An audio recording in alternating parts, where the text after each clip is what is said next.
Da-da-da. Living with an open heart. This is a book that was co-authored with a friend of mine who is a clinical psychologist and a professor of psychology at one of the universities nearby the Abbey where I live. And he wanted to write a book about compassion that was a secular book but included Buddhist ideas in it. And so we wrote it together. He contributed the psychological part, I contributed the Buddhist part. And it was a very interesting endeavor to write the book because we have many common attitudes, he and I, and we also have some different ones. So when he started talking about the brain causes this and this emotion, I said, And when I started saying, well, we have this emotional habit perhaps from previous lives, he started saying, So we learned to work it out, and the book came out, I think, pretty well. It was published in the U.S. under a different title called An Open-Hearted Life. Yeah. So that's the name of our talk this evening, how to live, living with an open heart. And like I said in the motivation, I think that's what all of us really want to do, is we want to be able to connect with other living beings in a meaningful and a healthy way that is mutually beneficial, and not just in the short term, but also in the long term. And yet, our relationships are not so satisfactory, are they? Yeah?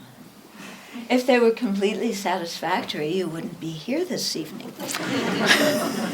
Yeah. So let's just admit it,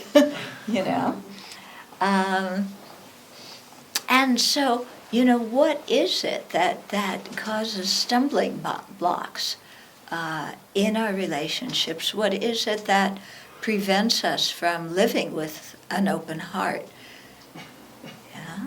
I would say there's two main things, but they're interrelated. One is anger, and the other one is self-centeredness. Okay? When we're angry, how can we have an open heart towards others? Yeah, it's like, fire and water together. They're not going to mix, okay? And similarly with the self-centered attitude, again, it really it blocks us up, and we can't open our heart to others. Anger is a little bit easier to recognize its harm, especially other people's anger. Their anger is very easy to recognize as not at all beneficial. Our anger, on the other hand, is justified, don't you think? Yeah, because why do we get angry? Because all these people are idiots. And so, of course, I should be angry. Any reasonable person should be. And, and that's what we think, and we get angry and we let the world know. Sometimes we can see the disadvantages of that, because if we pause in the middle of our anger, we'll notice that we're very unhappy. Yeah, anger may give us a rush of adrenaline. It may give us a feeling of power. But underneath, there's unhappiness. Isn't there? Yeah? I mean, if you were happy, would you be angry? No. No. Okay. Self-centeredness sometimes is a little bit harder it's harder to recognize the faults of that. Again, other people's self-centeredness is much easier to recognize than ours. And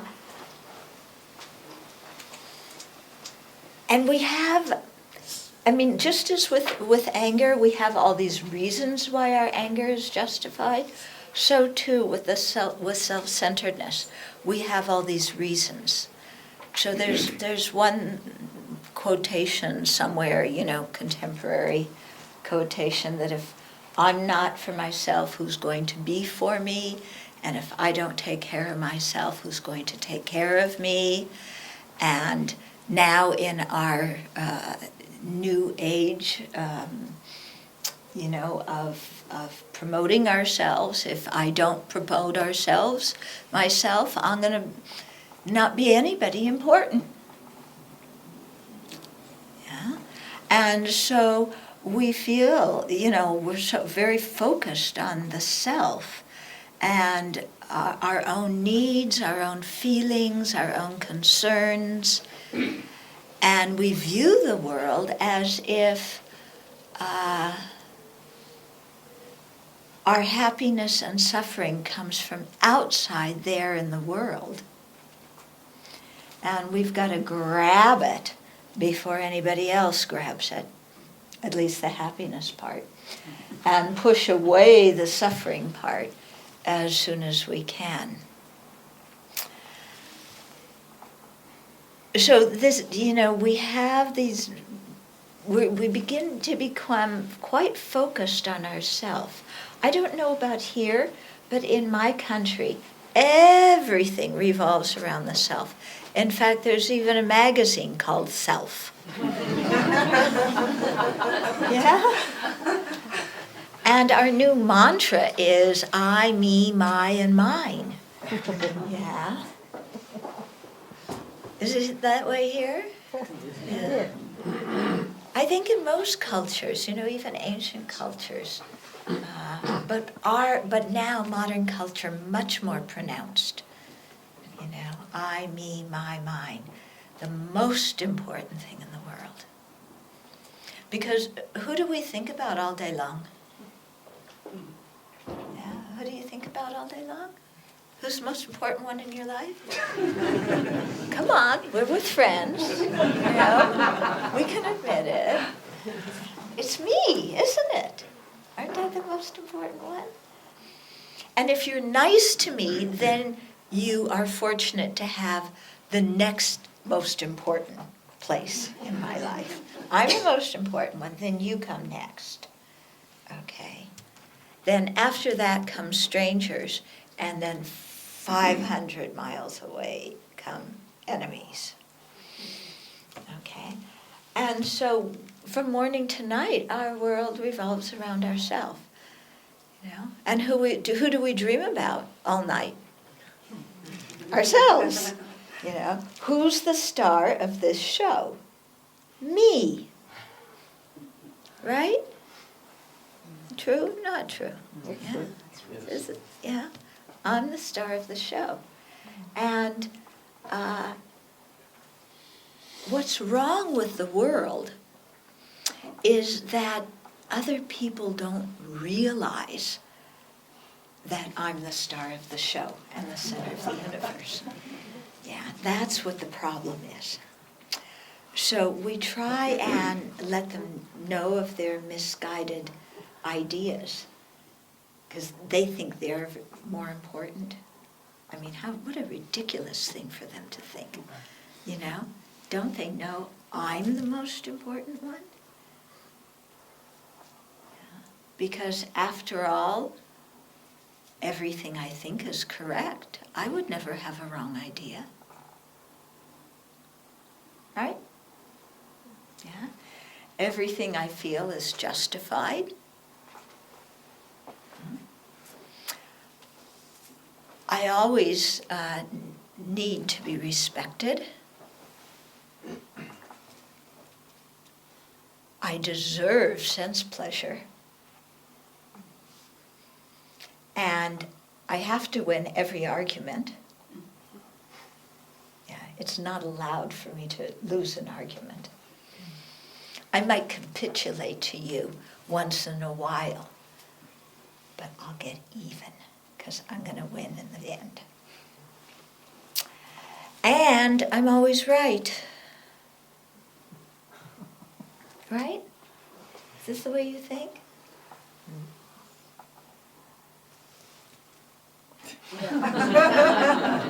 Who's she talking about? Maybe herself. I'm not like that. Yeah. If we look, we are, aren't we? Yeah. We're much too polite to say it out loud. Yeah. We act very nice to other people. But in the back of our mind, why are we nice to them? So that they'll like us. So that they'll be nice to us. So they'll respect us and appreciate us. It comes back to me. So this kind of self-centeredness really, it prevents us from having an open heart, doesn't it?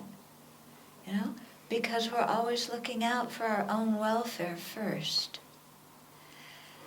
And like I said, we have this justification that I have to look out for myself, otherwise nobody else will.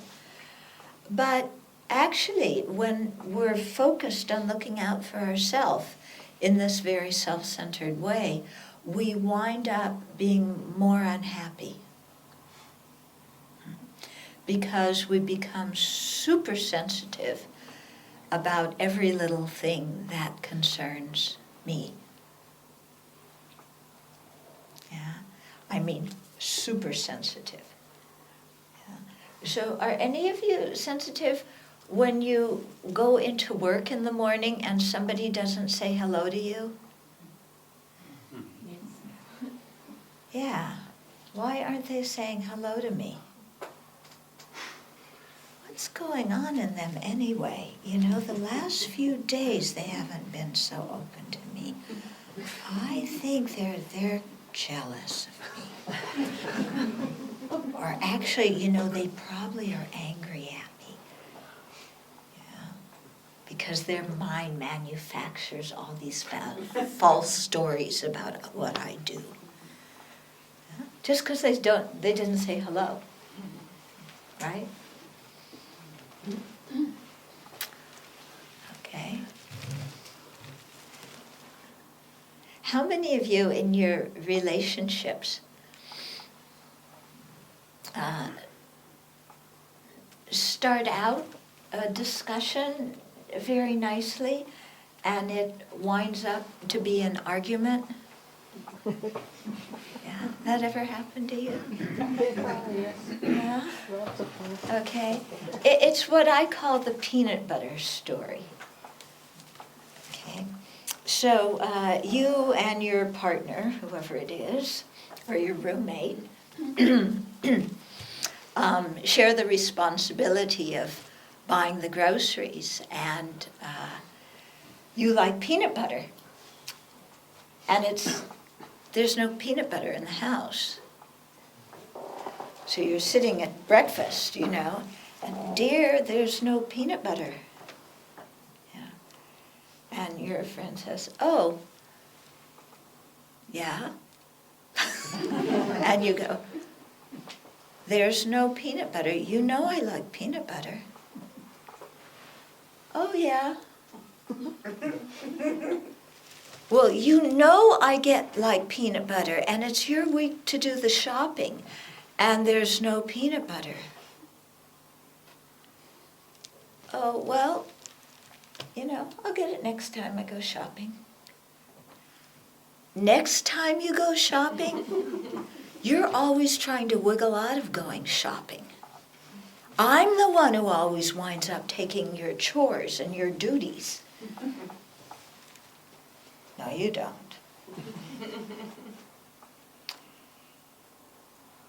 Look, now I've got to talk frankly. Our whole relationship, you have been acting like this. You know, in this passive-aggressive way where I confront you with things and you deny them. all the time you're passive-aggressive towards me. 30 years we've been married. And you never take responsibility for anything. I am fed up.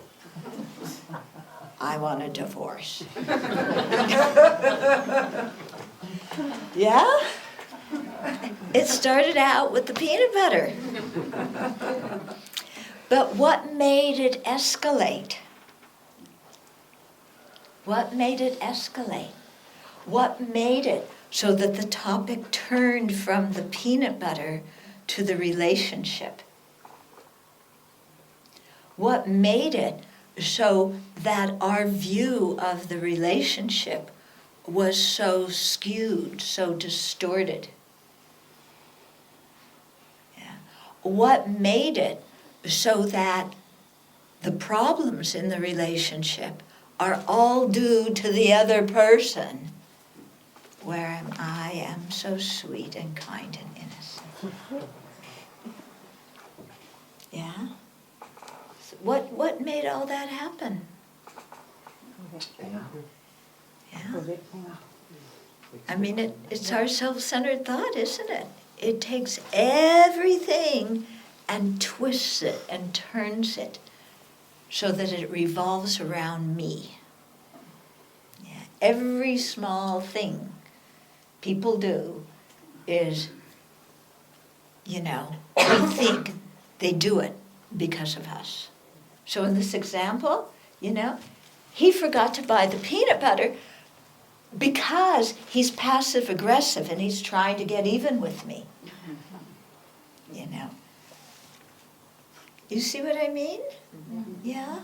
How we begin to impute motivations on other people. Most of us aren't psychologists. Few of you here maybe. But that doesn't stop us nowadays from diagnosing the people in our lives. Yeah? So, here's my partner who is passive-aggressive, and this other person I work with, they're not just obnoxious. They have borderline personality disorder. You can't be just obnoxious. You've got to have an illness. Okay? And somebody else, in my social circle, it's not that they're just moody, they are bipolar. Right? And so we're all become amateur psychologists diagnosing everybody. A child is no longer wild. They have, what's it called? Defiant, something defiant disorder. What, anybody know the, Attention deficit? No, not attention deficit. It's something defiant.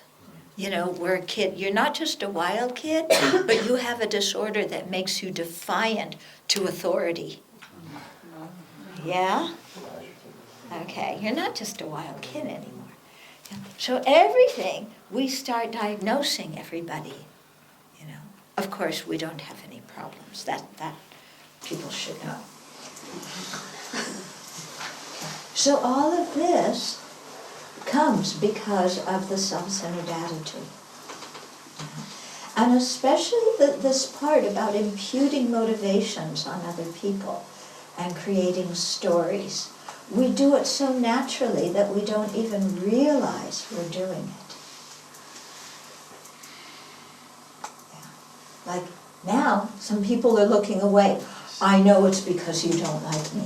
Yeah. The camera's off. Oh, the camera's off? Why? No, I know it's not that. That's just an excuse. I know. You don't like it. You see what I mean? Yeah? That's what happens. We become very prickly. Yeah, folks, the attention is here, not at the camera. I'm the most important one.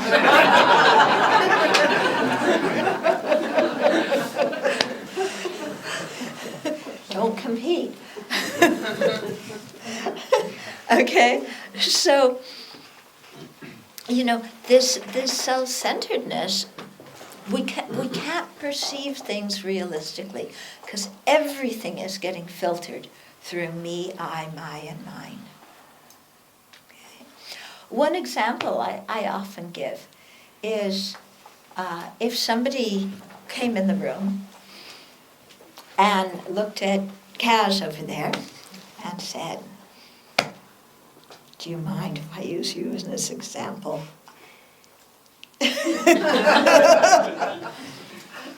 Uh-oh, maybe she's going to think something bad about me if I use her as an example. Somebody walks in the room and says, "Kaz, I gave you something to do and you didn't do it, and when you tried, you did a lousy job, and you're totally irresponsible." And then let out a torrent of insults at her. So she gets upset. I'm her friend, and I go over and I say, "Look, chill out. It's okay. Yeah, that person's just venting. They didn't really know what they're talking about. You don't need to get all unhappy about it." Wouldn't you do that if somebody blamed your friend and insulted your friend? Yeah. On the other hand, if the same person walked in the room and said the same exact words, but looked at me and said, "Children, I gave you something to do and you didn't do it. And when you did it, it was all crummy and blah, blah, blah, blah, blah, blah, blah, blah." Am I going to say to myself, "Oh, they're just venting, don't pay any attention to it"? No, I'm not going to say that to myself. I'm going to say, "Who does that guy think he is talking to me like that? Yeah. What's he trying to do? Ruin my reputation? Make me unhappy? He's always out to get me. Blaming me for things I didn't do." On and on and on, and I make up this fantastic story. It all started when we were in primary school. I beat him at soccer in primary school, and now, 45 years later, he's getting his revenge, calling me names. And we make up this big thing. And to us, this is the most important thing in the world. Yeah, we're going to obsess about it all day, all night, probably the next day. We're going to talk to all of our friends about it. Right? Yeah? Get everybody stirred up. Because this is a national catastrophe. Yeah. When I get blamed for something unjustly, and by the way, anytime anyone blames me, it's unfair. Because I don't make mistakes. Or even if I do, they're supposed to forgive me. Yeah. Yeah. And, so I become so prickly, so easily offended, and ruminating about this event, playing it over and over and over again in my mind, making myself more miserable. They said it to me once, I play it again in my mind, embellishing it a little bit here and there, and make myself really miserable. Okay. And this is due to the self-centered thought. Yeah? Any of you have this problem? Yeah? Are any of you ruminators? Ruminating? Where you think about the same thing again and again and again. He said this, I said that, they meant this, I meant that. Why didn't they do this? I should have done that.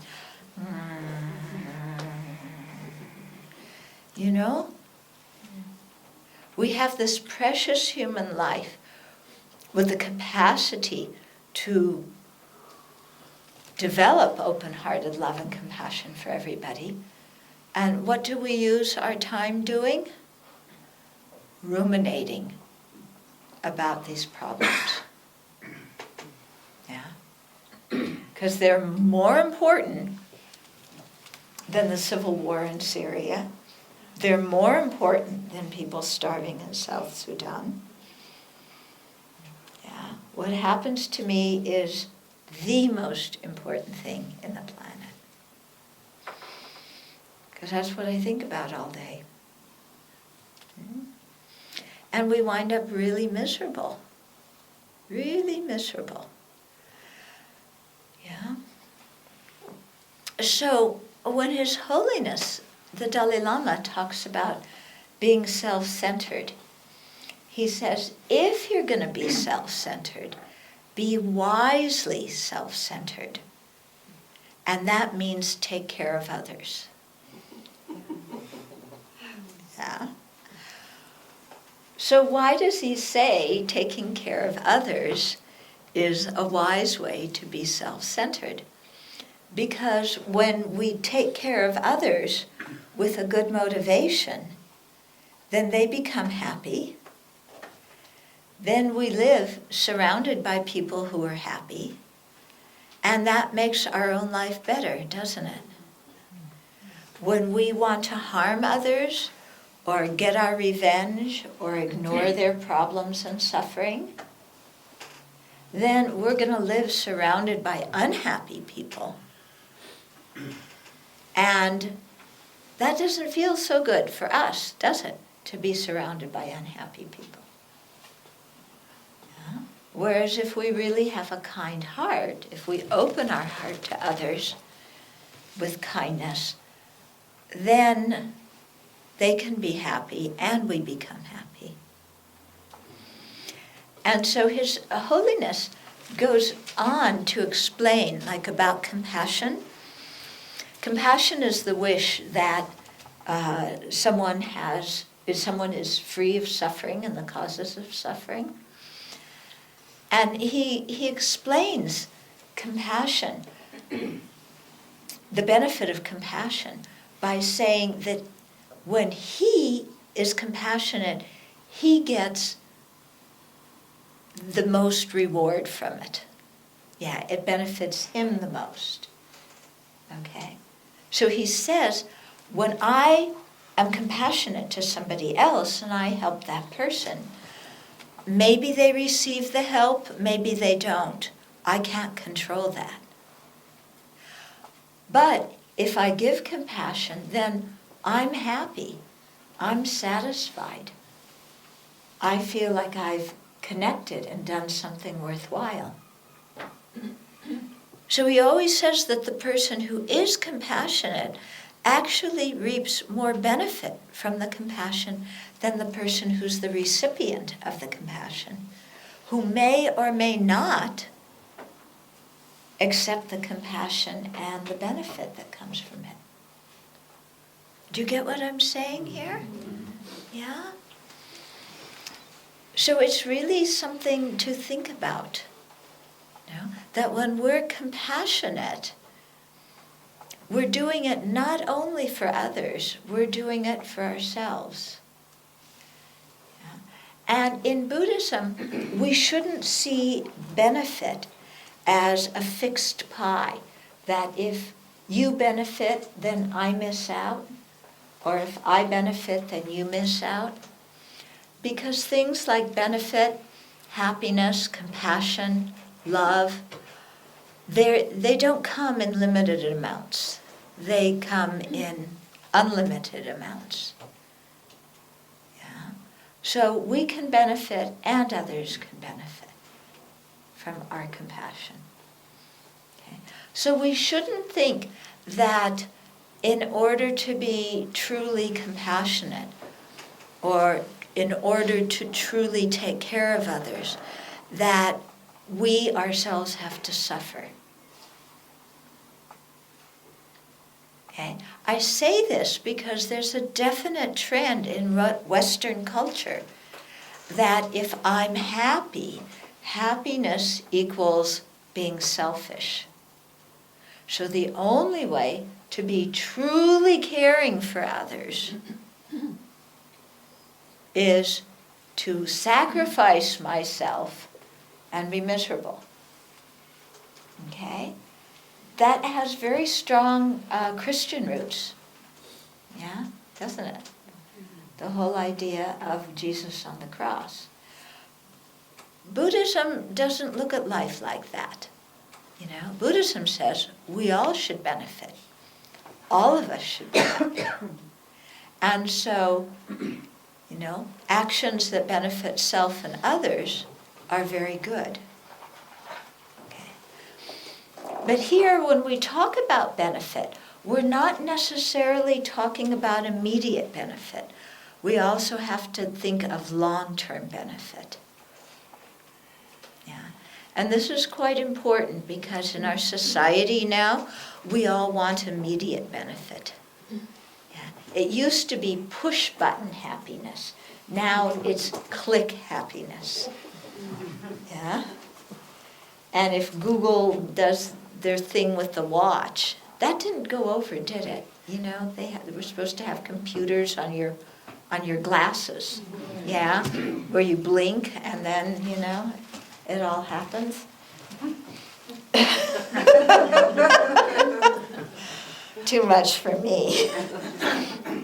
Okay, but we expect immediate happiness, and you know that wish for immediate happiness is actually a form of self-centeredness that sets us up for disappointment. Whereas if we have a bigger approach and are thinking about long-term happiness, then it becomes easier for us to be satisfied with doing good deeds. It becomes easier to be satisfied with benefiting others without having our little scorecard of what I did to help you and what you did to help me. Because we have that little scorecard, don't we? Yeah. Do you have a little mental scorecard? Maybe a big mental scorecard? You know, last Christmas, I gave you this and it cost this amount. You gave me that and it cost less than my gift towards you. Yeah, this kind of scorekeeping. Yeah, I did you one favor. Yeah, you owe me a favor. Yeah, so this kind of thing where we're looking very short term, we're looking for immediate help me with this word, reciprocity, yeah, then that, again, creates a problem in our opening our heart towards others, because it's coming with an expectation of reward.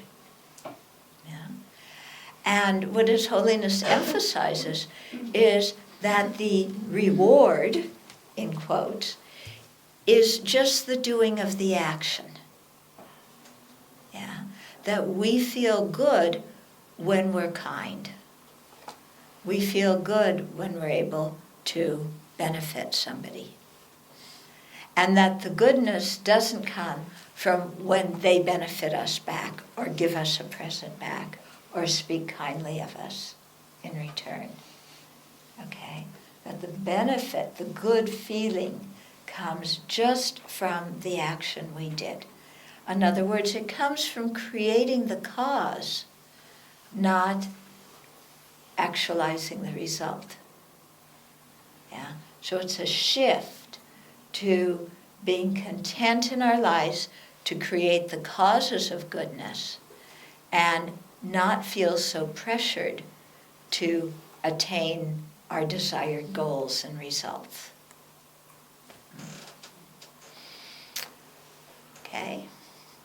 So one of the ways to overcome this self-centeredness is by thinking of its faults, its disadvantages, like I was just describing now. Yeah? And so I really recommend that you spend some time in your meditation practice thinking about the disadvantages of the self-centered thought. Yeah. And when you do that, it's very important to remember that we are not our self-centeredness. So thinking about the disadvantages of self-centeredness doesn't mean that I start criticizing myself for being so selfish, and I hate myself for thinking only about myself. That is not the meaning of thinking about the disadvantages, because that kind of self-criticism is just more self-centeredness. Yeah, because I'm still the story of the center, the star of the story, the center of the universe. Only now it's because I'm so bad. Yeah, but I'm still more important than everybody else. So we're not talking about loathing ourselves and criticizing ourselves and getting angry at ourselves. Don't do that by seeing the disadvantages of self-centeredness. But see that the self-centeredness is one kind of thought that is not who we are. It is not in our nature. It's like some extra added obscuration to the clear light nature of our mind. And so when we see the disadvantages of the self-centeredness, we're pointing the finger at the self-centeredness, which is here. We're not saying, I'm so bad, pointing it here. You get what I'm saying? Okay?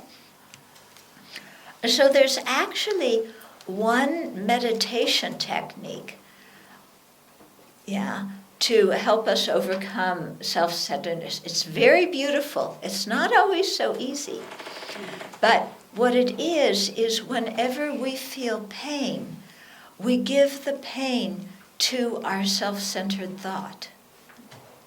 Instead of us feeling the pain, we say, why is pain coming my way? Or problems coming my way? It's because I created the cause through my own actions. And why did I create the cause? The self-centered thought made me do it. Because the self-centered thought, it's what makes us do all these negative actions that bring us problems. Don't you think? Yeah? I mean, when you lie, do you lie for the benefit of others, or do you lie out of self-centeredness? Okay? When you lose your temper and you scream at somebody, or you lose your temper and you shut down and refuse to talk to them, are you doing that out of kindness or out of self-centeredness? So when we look, all the actions that we do that create negative karma and that cause unhappiness are done under the influence of this self-centeredness. So recognizing that, when we have a problem, seeing the self-centeredness as a principal cause of that problem, we give the pain to the self-centeredness. Okay? Seeing the self-centeredness as something different from us. Many years ago, I was in Tibet, and we were going on pilgrimage to Lamo Latso, the lake where people see visions in it and so on. And I was with maybe 4 or 5 other people. We were riding on horseback, and I had a very sweet horse, that didn't cause me any problems. And this one monk in our group had a horse that would get halfway across a stream and stop.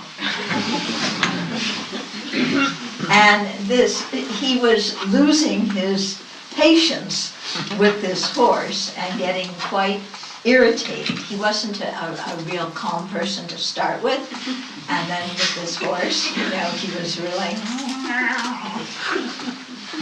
So I thought, I offered to him, I said, do you want to change horses? Yeah, because I have a nice horse. And he got so mad at me. Yeah, he just totally lost it and said, you this and this, and when we lived in Italy 10 years ago, you did this and this and this, and then you did that and that, and so told me that you're always creating problems with her doing blah, blah, blah, blah, blah. Just because I offered to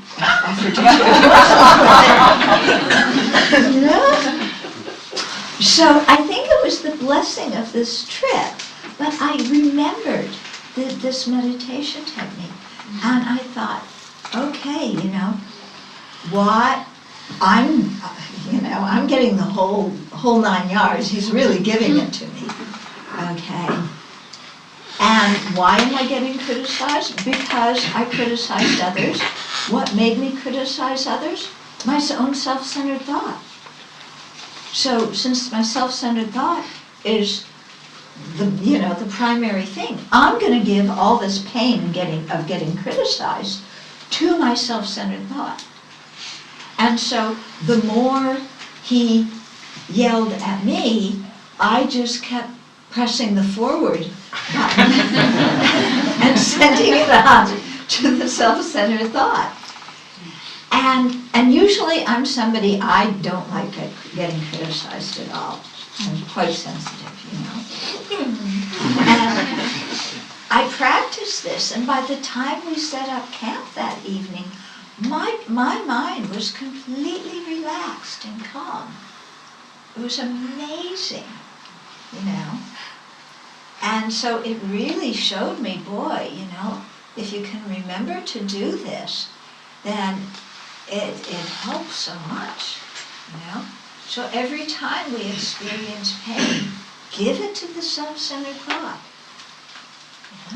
And imagine that the pain is damaging our self-centered thought, obliterating our self-centered thought, so that it can no longer affect us and make us do actions that damage others. Okay. So quite effective. And he didn't take up my offer of the horse. Yeah, he suffered with this horse, and he was so angry by the time we set up camp that evening about what to do. Anyway, okay, so one way to counteract the self-centeredness is thinking about its disadvantages and then giving it the pain. Another way is by really thinking of the kindness of others. And when we really do this meditation in a serious way, we realize that we've been the recipient of a tremendous amount of kindness our whole lives. Yeah. And that awareness helps overpower the mind that says, I've got to take care of myself. Because we, in a selfish, self-indulgent way, because we see that actually we've been able to stay alive this long due to the efforts and kindness of others. And this is something I don't think we're taught this, to recognize the kindness of others in our culture. Yeah. Especially the kindness of our parents. Yeah, ever since Freud came along, we've been blaming our parents for all of our problems. Yeah. But when we really look at it, when we were born, we had nothing. Yeah, zero. Nothing. And if you think back over the whole course of your life, how many things you've had, material things, how many opportunities you've had, how many good times you've had, how much education and knowledge you've received. We were born without all of these. Yeah. Where did they all come from? Yeah. They all came due to other people who helped us. Yeah. When we were born, we couldn't even turn ourselves over. Yeah. If we were too hot, we couldn't take off the blanket. If we were too cold, we couldn't put it on. We didn't know how to speak. Yeah. All we did was poop, eat, and cry. And then after a few months, we learned to smile, which was our saving grace. But when you think about it, you know, as infants, people got up in the middle of the night to feed us for 2 years or 3 years, and they were completely sleep deprived. How many of you are parents? Yeah? You've gone through that thing of getting up in the middle of the night? Yeah?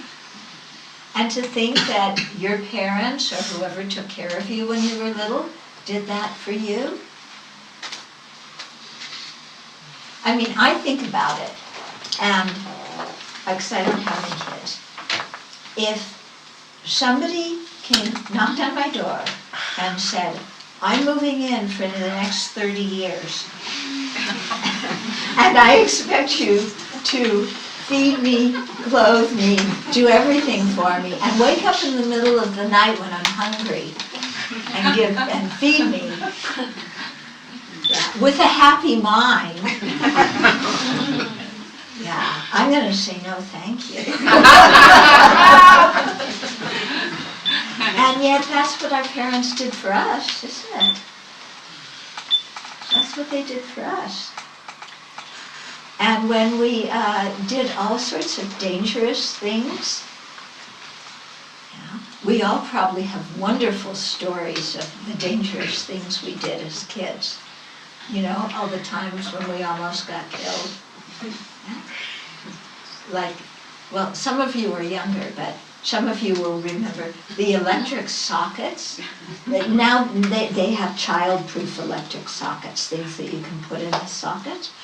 When I was a baby, the sockets were open, you know, and there were metal things all over the house. Yeah, and it's like, gee, that would be fun. I wonder what it would be like to stick that little thing in that little hole there. And who prevented us from doing that? Yeah, other people. Who taught us to speak? Other people. Yeah, all the skills we have. Who taught us? Other people. Yeah, we know how to read and write due to other people. We have a beautiful place to have a Dharma teaching due to other people. Yeah. There's an architect, construction people, electricians, plumbers, all sorts of people. Yeah. Do we ever stop and thank those people when we see them in the city? Like road workers, you know, people who work on the road and fix the road. Yeah. Do you ever stop and thank them for fixing the road? Or do you usually think, why are they fixing the road now? This is slowing me down. I mean, look, they can do the road work at 2 in the morning when I'm not here. But really, you know, shouldn't we stop and thank them for fixing the roads? Yeah. I try and do that when I can. And I also try when I walk, when I see the people from the Public Utility Board, you know, like the guys working with the electricity. Yeah, I live in a rural area, and we often have bad windstorms or sometimes snowstorms, and our electricity goes out. And these guys, you know, in the public utility, they're out there in 60-mile-an-hour winds trying to restore the electricity. Or they're out there in the middle of the night during a snowstorm trying to get the electric wires back up. Yeah. So I try and thank them when I see them, you know. We try and bring them food because they're out there really working to benefit us. Do you know your garbage collector? Do you thank your garbage collector? Yeah. Garbage collectors are extremely important.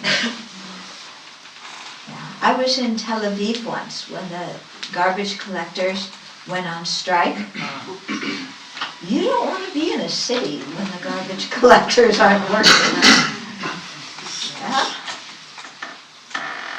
Yet most of us know our garbage collectors, or if we see, we think, oh, they're doing this very low job for uneducated people. We are extremely indebted to the garbage collectors. They play a very important role in our society. Yeah. So when we look all around, you know, everywhere, we're receiving benefit from others. We have houses to live in, cars, public transportation, yeah, electricity, plumbing. I don't know about you, but if it weren't for others, I wouldn't have any electricity or any plumbing. Yeah, because all I know about electricity is how to change a light bulb and turn on the switch. Completely reliant on others, you know? Plumbing, same thing. I know how to flush the toilet, that's it. Yeah? Dependent on others. So I think more than any time in human history, we are dependent on the kindness and efforts of others. Now you might say, but they go to work to earn a living. They're not doing it with the motivation to be kind to me. So what? That doesn't matter. Because the bottom line is we receive benefit from what they're doing. That's the bottom line. So when we think about it that way, we are surrounded by kindness. We're surrounded by health. And when you really think about it, then being self-centered does not feel good at all. It doesn't feel like the right thing. When we've received so much from other living beings, to then relate to them in a self-centered way, it doesn't feel right. So this is another way to really to meditate and to contemplate, to help us lessen the self-centeredness. And the more we lessen the self-centeredness, the more we see the benefits the more we see the kindness of others, then automatically our heart opens towards them. It becomes a very natural process. We don't need to pry our heart open. Yeah, it just opens by itself. So this is a very good kind of reflection and meditation to do when you're in public spaces. I travel a lot, so I'm in airports, and one way I practice is looking around at the people around me and thinking that they do all sorts of work and jobs in society that I benefit from. And I don't even know exactly what they do, so I can't thank them personally, but all of them have benefited me. Yeah. And it's real interesting, when you walk, because instead, usually, you know how our mind is? We're always, we have this kind of sportscaster mind that's always judging other people and describing them. You know how it is? Like, oh, that guy walks by. Oh, he's too fat. That one's too thin. That one walks funny. That one, their clothes don't even match. This one parts their hair on the wrong side. That one looks, that one's too this one's too that. Always, do you know what I'm talking about? You know, the mind that's like a sportscaster, just calling out one criticism after another, one judgment after another, for people that we don't even know. Yeah. So instead of letting that mind run the show, yeah, as people walk by, they've been kind to me in this life or in a future or in a previous life. Yeah, they'll be kind to me in the future. And that one's been kind to me. And that one's benefited me. Yeah. And you look at every single person like that, and your whole relationship with them changes. Yeah. And your whole feeling about yourself in relationship to other living beings changes. Yeah. Especially for strangers, because we really see the benefit we receive from strangers. Then somebody's going to raise their hand and say, yeah, that's okay. But what about the people who hurt me? Yeah. What about the people who lie to me and who break my trust and who get in my way and cause me problems and talk behind my back and ruin my reputation and do all these nasty, horrible things? What about them? Well, actually, they've been kind to us too. What? You're joking? No, we're not joking. Yeah. If you look at it, yeah, if you think of some of the most difficult situations you've encountered in your life, haven't you learned something useful from them? Just think for a moment. Yeah, some difficult situation that you found vastly unpleasant. Didn't you learn something important from it? Didn't you find resources in yourself that you didn't know that you had before? Or didn't you find help from others that you didn't know were out there to help you? When we really look, even the people who have been mean to us have benefited us.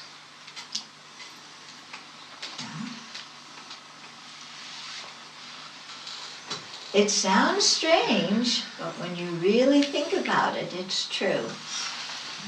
And I remember one particular situation for me, extremely painful.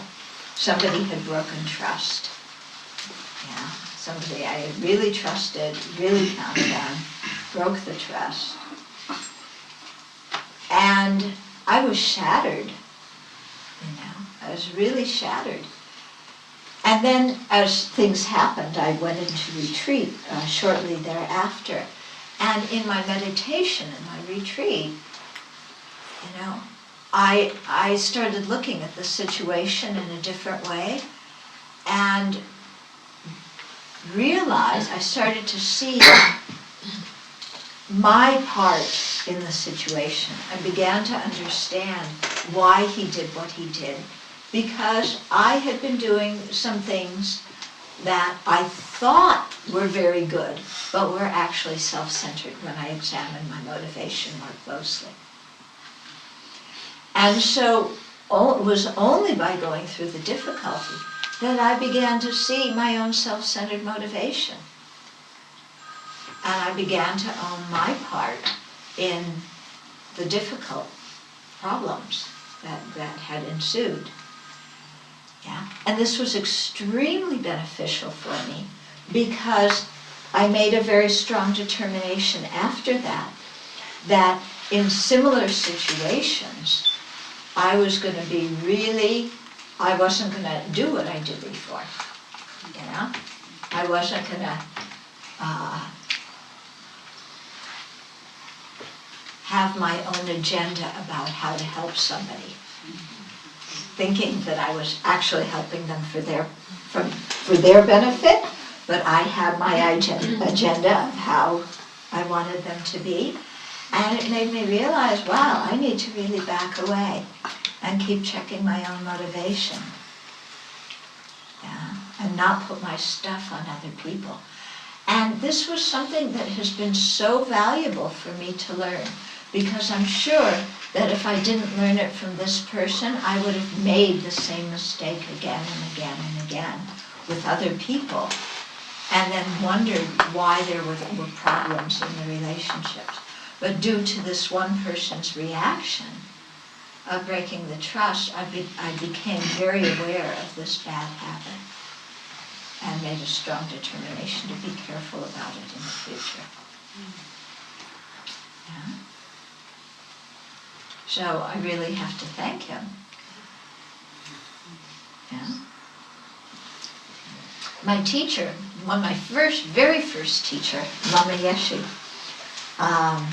would talk about his experiences. He was born in Tibet in 1959. He was 24 years old, and he had to flee over the Himalayan mountains into India because of the abortive uprising in Lhasa, and all the Tibetan monks were put in the old British POW camp called Buxa. And, many of them were dying because you're in the Himalayas where you don't get sick, and you go down to India where there's lots of viruses and people get sick and have TB and diarrhea and all sorts of stuff. And Lama one day was telling us about, his process of fleeing Tibet and becoming a refugee. And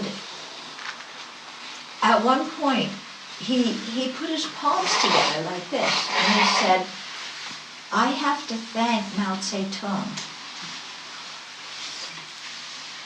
Yeah, Mao Zedong, who was the source of what happened to the Tibetans during this time.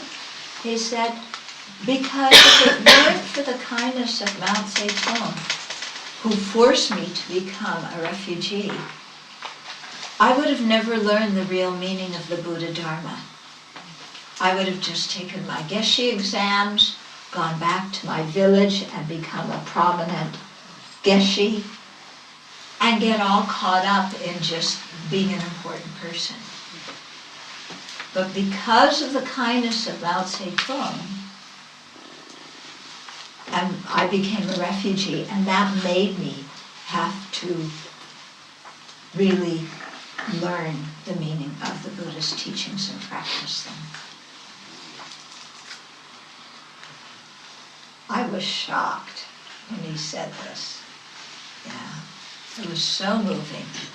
And so, that's a perfect example of benefiting even from the people who harm us, and seeing the people who harm us as kind, because bottom line is, we grew, we benefited from their actions, no matter what their motivation was.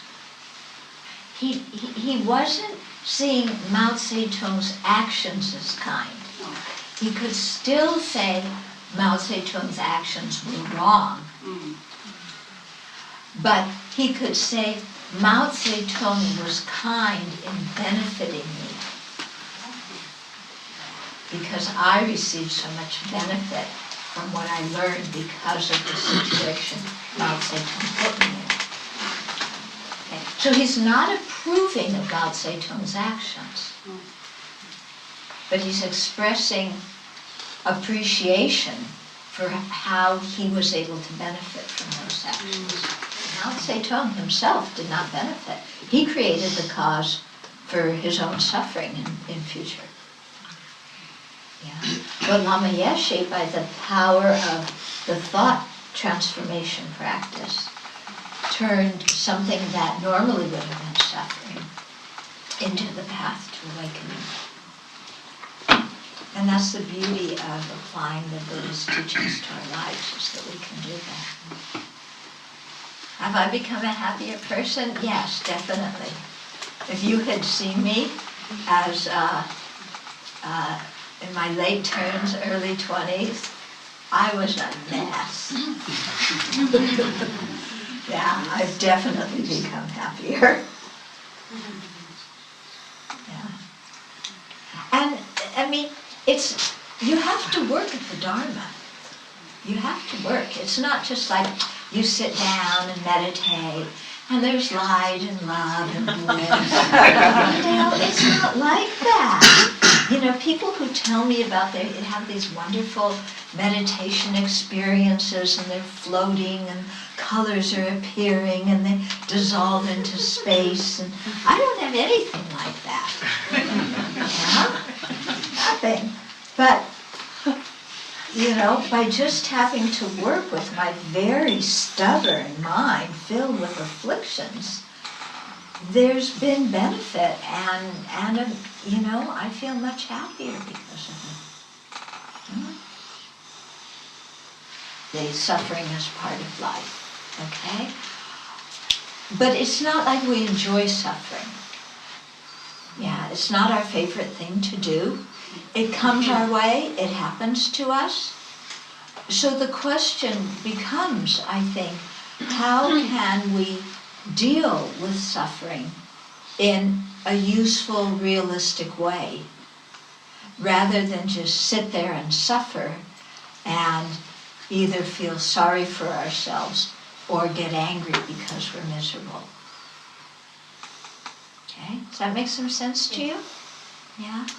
So, suffering comes. We don't go looking for it. We don't have to. Yeah. But the thing is, how can we transform our minds when we're suffering to derive some benefit from the suffering? Because if we don't transform our minds when we're suffering, then we become bitter, angry, resentful. Yeah? You've seen people who are very old, who are bitter, angry, and resentful? I don't know about you, but I don't want to become like them. Okay? So it isn't about, I've got to be always happy. No. It's not like that. Okay? But for me, it's much more, how can I make my life beneficial? How can I make my life meaningful? That's what it's about. The brain, I don't think understanding the brain is the key to our well-being. Yeah. I know the rest of society loves the brain. Yeah. And I'm glad I have one. And I'm glad it functions relatively well. But I don't see the brain as the source of our well-being. Yeah, I think more of the mind, the heart. Yeah. The brain's the physical organ. The mind, the heart, that's what actually experiences and cognizes and feels. Yeah. So, you can change the brain, but who knows what will happen. Yeah. If we change our own mind, then we can direct our mind towards very worthwhile pursuits. Again, we have to discriminate here. When we're saying that we've received benefit from someone and therefore they've been kind to us, we're not saying that what they did was necessarily good. Yeah. Or when we benefit from a social structure, we're not saying that social structure is good. Okay. We're just saying we benefited from it. Definitely, part of our practice is speaking up when there is social injustice, quite definitely. So seeing that ourselves as the recipient of kindness doesn't mean that we just sit back and, okay, I'm the recipient of kindness, bring it my way. It doesn't mean that. Yeah? Because sentient beings have been kind to us, so we want to return that kindness. So if there are social structures that are damaging for others' happiness, we have to try and change them. Yeah? If there's discrimination in society, we need to speak up against it. Okay? So we have to be quite clear here that, because sometimes people ask me about it, and it's as if they think that the only thing that will motivate us to correct social injustice is anger. And that's not true. Yeah. In fact, I think when we're angry about social injustice, we don't think very clearly, and therefore our actions don't bring about the desired results. When we have compassion for both sides in the problem, then it's easier to think in a more reasonable way and consider everybody's feelings and needs, and hopefully come up with something that will work better. But we should definitely speak up and intercede when there's problems. Does that make some sense? I mean, maybe not in a practical way. I mean, if your teacher could say he actually benefited from his experience as a refugee, I mean, you could say you could benefit from experiencing, I don't know, not having enough food or not having shelter. Or you could benefit from all these things. Yeah. So if I see a homeless person, it's like, oh, he could really benefit from being a homeless person, you know, if you put it a little bit to the extreme.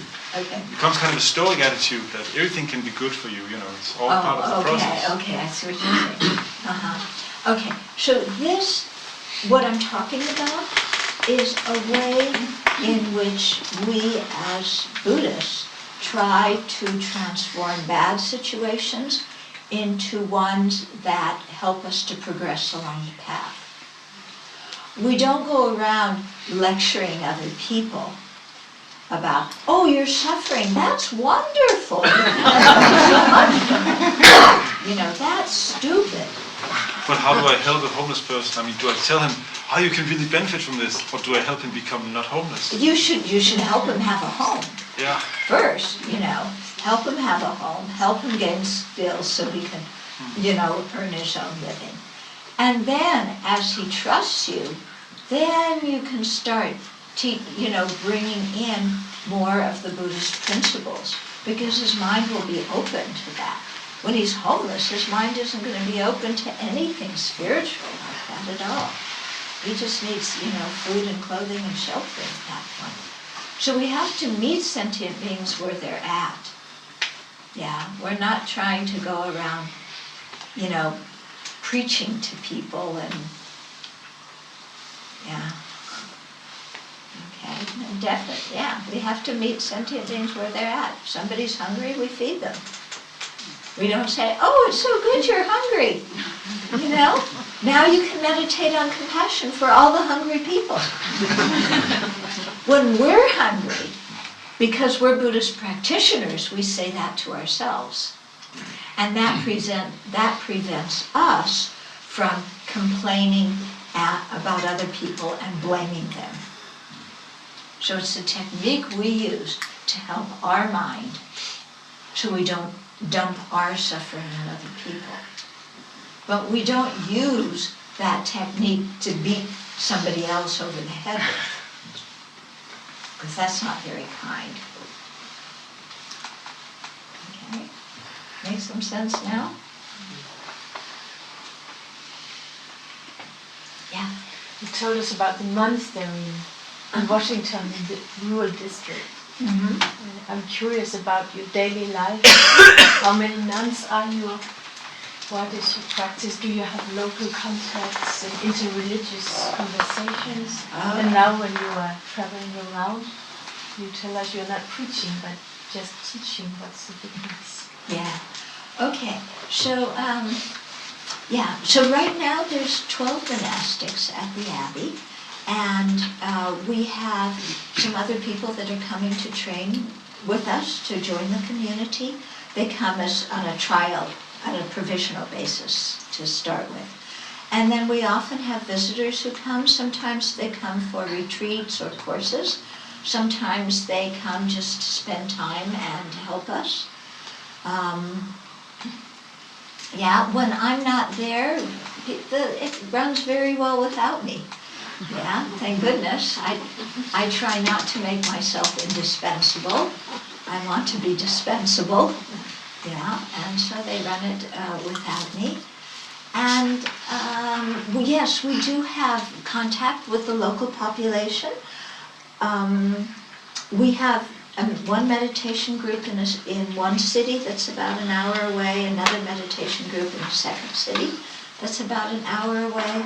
We get invited to schools and universities and churches and other Dharma centers and all sorts of places to give talks, so we go when we do that.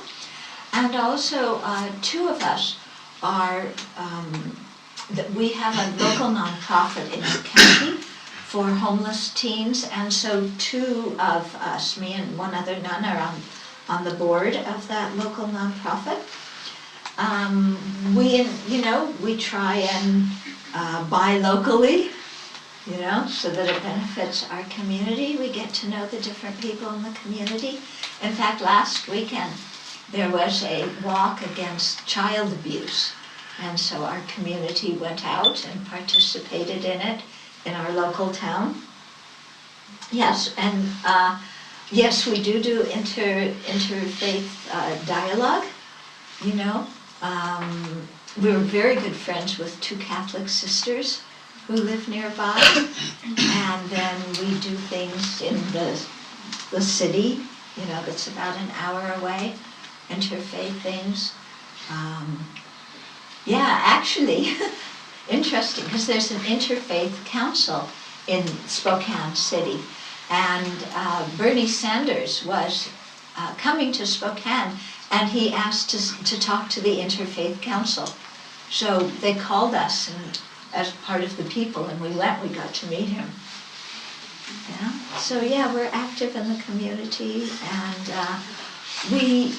our daily schedule, we have morning meditation and evening meditation. Then we offer service during the day. That's our term for work, but we call it offering service, because just the term offering service changes your mind and your attitude. We have teachings on a daily basis and study time, and it's quite a lovely community, actually. I'm very happy staying there. We use our community life as part of our practice, because you know how it is, wherever you have two human beings together, not everybody's going to get along. Yeah. So again, things come up, so-and-so doesn't like what so-and-so did, normal human things. But with us, this becomes part of our practice. And so how do we use the Buddha's teachings to work with our own mind so that we don't make this small incident into a huge thing that, wastes time and creates suffering? And that actually, using our community life as part of our practice, it motivates you to change. Because your behavior is always right there in your face, It's right there. And all your faults, you live with people. Believe me, people think, in a monastery you all dress alike, you all think alike. Let me tell you, it's not like that. In a monastery, you live with people that on the outside you would never be friends with. We are not cookie cutters. We are not all the same personality. You wind up living 24/7 with people, really, I'm serious, that you wouldn't speak to if you lived on the outside. And there's no way to escape.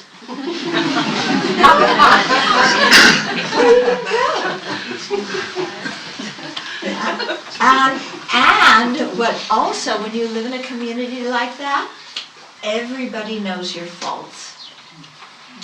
Yeah? And they'll let you know that they know your faults. And if you try and pretend you don't have any faults, they won't let you get away with it. Yeah? So we're right there. We have to practice.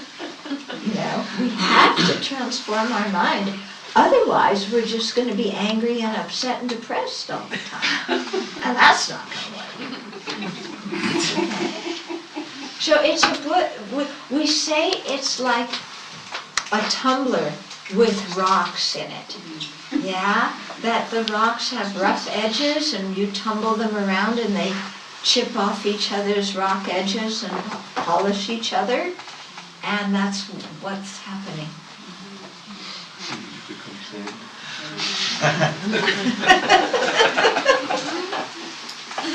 But it makes you grow and change. Yeah. This was early on. I hadn't been ordained very long at the time. And so I thought I didn't have a problem with anger. You know, I was a nice person.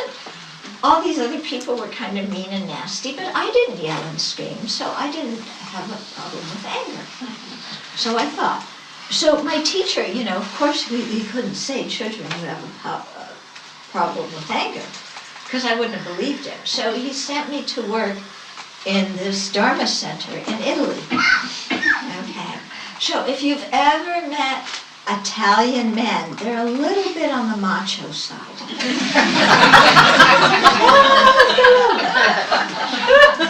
Okay? And you put a woman like me together with macho Italian men, and, you know,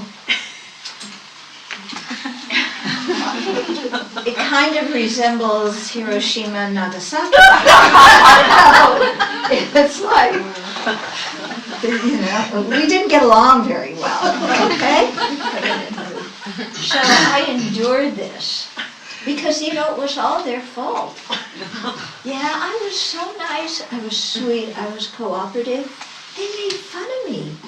Can you imagine that? They made fun of me. I would be working on a project, and they would take it out of the office. They told me I was the worst thing that ever happened to the Dharma Center. Yeah? I mean, sweet, nice, kind, benevolent me. They treated in this. Anyway, so I wanted to get out of there ASAP. And my teacher came to the center at one point, and I said, Lama. No, this was before he came. There had been one really good blow up.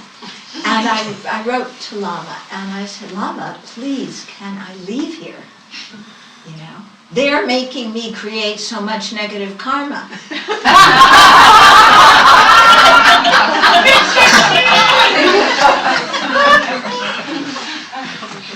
I'm not responsible. They are.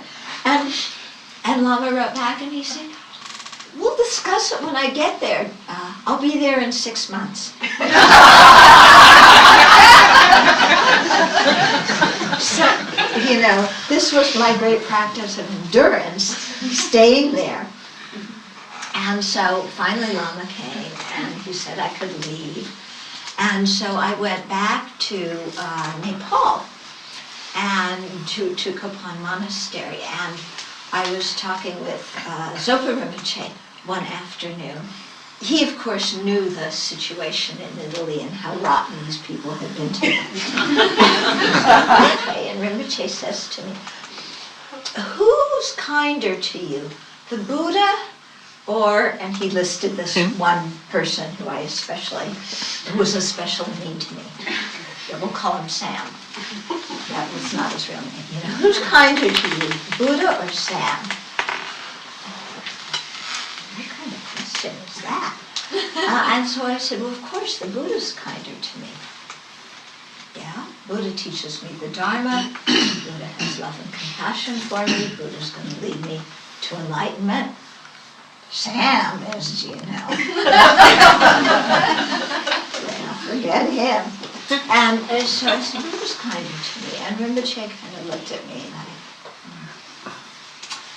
and then he proceeded to explain to me why Sam was kinder to me than the Buddha. Because for me to become a Buddha, for us to become Buddhists, we have to develop fortitude. Fortitude is one of the 6 Bodhisattva practices. And we can't practice fortitude with people who are kind to us. We have to practice fortitude. I'm sorry, can maybe when you say that word in Danish? Fortitude? Fortitude. Sometimes it's That's translated. Men vedvarende. Yeah. Okay. It means having a strong mind. Yeah, having a strong mind that can bear things, that doesn't get freaked out. Okay. So, in order to become a Buddha, we need to practice fortitude. We can't practice fortitude with people who are kind to us. We can only practice it with people who are mean to us. So, Rinpoche explained to me, I can't practice fortitude with the Buddha. And so I need Sam. He said, you need Sam. Yeah, in order to become a Buddha, because it's with him you're going to practice fortitude. So, of course, this was not the answer, the discussion I had hoped to have with Rinpoche. I had hoped that Rinpoche would look at me and say, oh, I know all about Sam and how rotten he is. And you, good practitioner, endured staying there for 21 months. I counted. And, you managed to work with somebody who was so difficult. Congratulations, you're a good practitioner. That's what I wanted to hear. Instead, he told me that Sam was kind to me.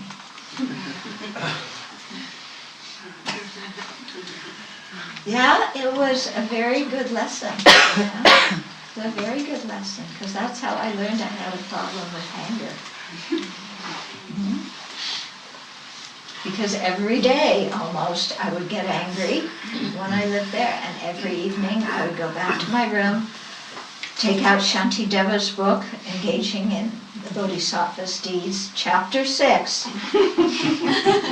Yeah, I learned Chapter 6 really well. It was about fortitude. Yeah.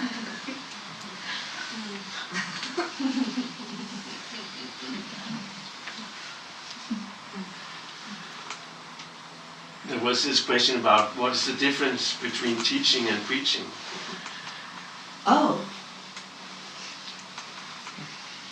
Teaching and preaching.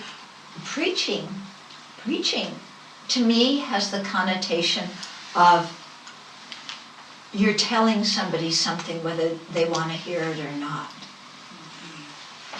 Teaching means you're sharing something that you think is beneficial to someone else. It's more passive if you're being preached to, and more active if you're a student being taught. Right. Yeah. So that's how I see it. I don't want to preach to anybody. What did you share when you were in prison? And you did share something with prisoners, didn't you? Yeah, I do work with prisoners. Yeah. And for many years now. And corresponding with them, and then also going into prisons. Yeah, I forgot to mention that. I forget that. Yeah, so we, and so now actually many of the monastics at the Abbey do prison work. And we all find it very rewarding.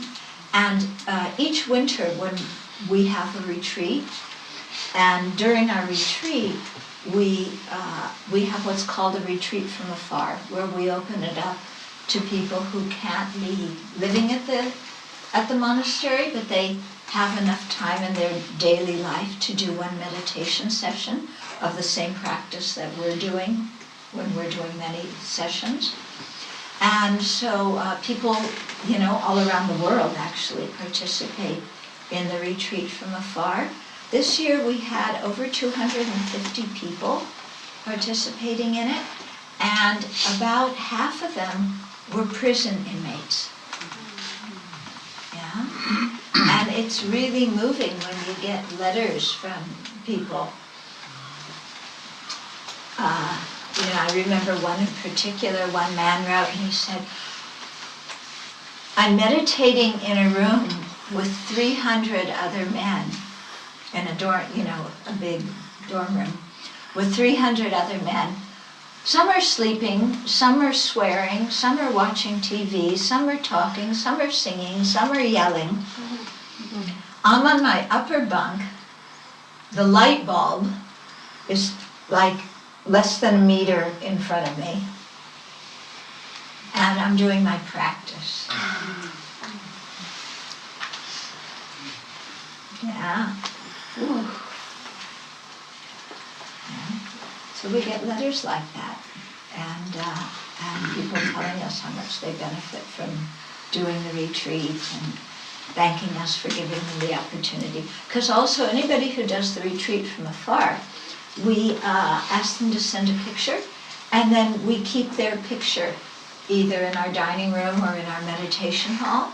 So we include them in the retreat, so we send them support, and we ask them to send us moral support as well.